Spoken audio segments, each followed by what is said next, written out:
Hello दोस्तों, उमंग classes में आप सभी का बहुत बहुत स्वागत है। दोस्तों आज हम स्टार्ट करने जा रहे हैं इंडियन पॉलिटी, जो कि आप सभी के कॉम्पिटिटिव एग्जाम्स के लिए बहुत बहुत इंपॉर्टेंट है। आप सभी को पता ही होगा, ये किसी भी कॉम्पिटिटिव एग्जाम हो, चाहे वो एसएससी सीजीएल हो या फिर स्टेट गवर्नमेंट का कोई भी एग्ज़ाम हो। दोस्तों अभी हाल ही में यूपी लेखपाल का एग्ज़ाम होने जा रहा है, जिसमें इंडियन पॉलिटी से 3 से 4 क्वेश्चन तो पक्का ही पूछे जाएंगे। तो आइए क्लास की स्टार्ट करते हैं बिना देरी के। दोस्तों संविधान निर्माण के समय हम बात करें तो संविधान सभा ने लगभग 60 देशों के संविधानों का अध्ययन किया था और उनकी जो भी अच्छी बातें थी, जो कि उस समय की परिस्थितियों के अनुकूल थी भारत की, उनको ग्रहण किया गया। वैसे देखा जाए तो भारतीय संविधान पर सर्वाधिक प्रभाव भारत शासन अधिनियम 1935 का पड़ा था। और भारतीय संविधान में अन्य देशों से ग्रहण किए गए कुछ प्रमुख प्रावधानों की बात करें वो इस प्रकार है। दोस्तों अगर हम बात करें ब्रिटेन से क्या क्या लिया गया है भारतीय संविधान में, तो वो कुछ इम्पोर्टेंट प्रावधान इस प्रकार हैं।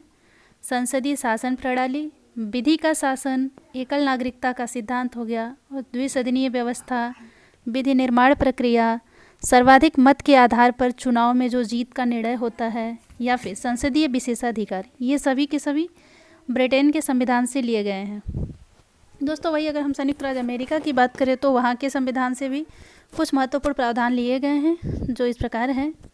मूल अधिकार, जो भारतीय संविधान के भाग 3 में रखा गया है, आर्टिकल 12 से 35 तक। स्वतंत्र न्यायपालिका, हमारे यहाँ न्यायपालिका स्वतंत्र है। प्रस्तावना का विचार हो गया। राष्ट्रपति पे जो भी महाभियोग लगता है वो भी अमेरिका से लिया गया है। न्यायिक पुनरावलोकन का सिद्धांत, जुडिशियल रिव्यू, ये भी संयुक्त राज्य अमेरिका से लिया गया है। जनहित याचिका हो गया। उपराष्ट्रपति का पद या फिर वित्तीय आपात, जो कि आर्टिकल 360 में है, ये सब संयुक्त राज्य अमेरिका से लिए गए हैं। दोस्तों अगले पॉइंट पे हम देखेंगे जैसे कि नीति निदेशक तत्व है, जैसे कि आर्टिकल 36 से 51 के बीच रखा गया भारतीय संविधान में। ये बेहद इंपॉर्टेंट है, ये तो आपको लगभग हर एग्जाम में कहीं ना कहीं देखने को मिल ही जाता है। ये आयरलैंड के संविधान से लिया गया है। और जो राज्यसभा में 12 सदस्यों का मनोनयन राष्ट्रपति द्वारा की जाती है, जो कि साहित्य, कला, विज्ञान और समाज सेवा में विशिष्ट योग्यता रखने वाले लोग होते हैं, ये भी आयरलैंड के संविधान से लिया गया है।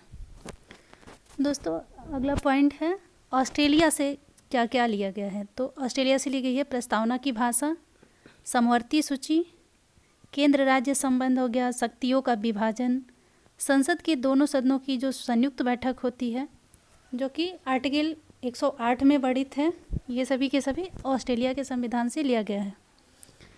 दोस्तों कनाडा के संविधान से अगर हम देखें तो वहाँ से दोस्तों कनाडा के संविधान से संघीय शासन प्रणाली, अवशिष्ट शक्तियों का सिद्धांत, जो कि अवशिष्ट शक्तियाँ हैं वो अभी हमारे यहाँ केंद्र के पास है। वही अदर देश में देखें तो ये शक्तियाँ राज्यों के पास है, जैसे अमेरिका हो गया, लेकिन कनाडा में भी अवशिष्ट शक्तियाँ जो है वो केंद्र के पास है। वैसे हमारे यहाँ भी है। सशक्त केंद्र, राज्यपाल की नियुक्ति जो केंद्र द्वारा की जाती है वो भी कनाडा से लिया गया है। और उच्चतम न्यायालय का जो परामर्शी निर्णयन होता है, जैसे कि अगर राष्ट्रपति चाहे तो किसी भी न्यायिक मामलों में उच्चतम न्यायालय के मुख्य न्यायाधीश से परामर्श ले सकता है, हालांकि उसे मानने के लिए वो बाध्य नहीं है। ये सभी कनाडा के संविधान से लिए गए हैं। वही विधि द्वारा स्थापित प्रक्रिया, जो कि आर्टिकल 21 में वर्णित है, वो जापान के संविधान से लिया गया है। दोस्तों अगला पॉइंट है रूस का संविधान। हालांकि उस समय यूएसएसआर था, जो कि अभी जिसे हम रूस के नाम से जानते हैं। इससे लिया गया है मूल कर्तव्य, जो कि भाग 4 क में वर्णित हैं। और प्रस्तावना में जो न्यायिक आदर्श है वो सभी के सभी रूस के संविधान से लिए गए हैं। दोस्तों संविधान संशोधन की जो प्रक्रिया है, आर्टिकल 368, वो दक्षिण अफ्रीका के संविधान से ली गई है। वहीं राज्यसभा के सदस्यों का जो निर्वाचन होता है वो भी दक्षिण अफ्रीका के संविधान से लिया गया है। दोस्तों जर्मनी का जो बीमर संविधान है, वहाँ से आपात उपबंध की अवधारणा ली गई है, जैसे कि 352 हो गया, राष्ट्रीय आपात हो गया, या फिर राष्ट्रपति शासन जो होता है आर्टिकल 356, ये सभी के सभी जर्मनी के संविधान से लिए गए हैं। वही फ्रांस के संविधान की अगर हम बात करें तो वहाँ से गणतंत्रात्मक शासन प्रणाली ली गई है।